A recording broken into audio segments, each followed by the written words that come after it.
l'autre. Et vous savez ce que celui qui a été giflé a fait? Il a écrit dans le sable. Il dit, aujourd'hui, mon meilleur ami m'a giflé. Et puis ils ont continué leur chemin. Et à un moment donné, ils sont arrivés à une oasis, c'est-à-dire où il y a l'eau. Il y a de l'eau. Et ils ont décidé de se baigner, de nager. Et celui qui a été giflé, il ne sait pas nager.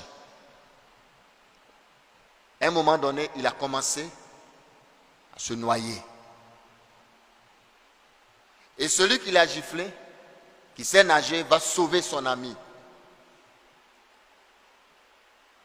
Il le sauve, il l'amène au bord du rivage. Quand il reprend son souffle, il va écrire sur une pierre, aujourd'hui, mon meilleur ami m'a sauvé la vie.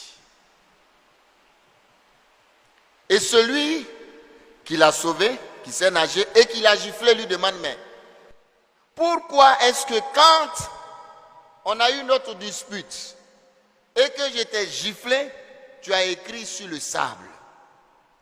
Et quand je t'ai sauvé la vie, tu écris sur une pierre.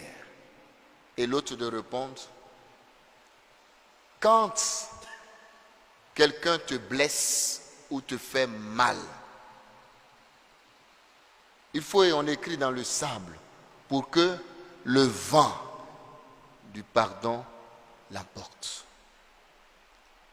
Mais quand il te fait du bien, il ne faut jamais oublier ce bien-là.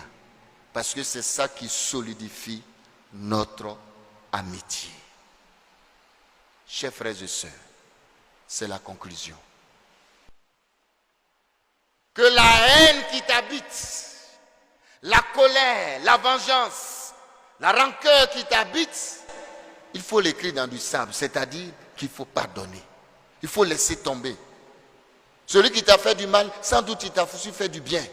Et regarde le bienfait.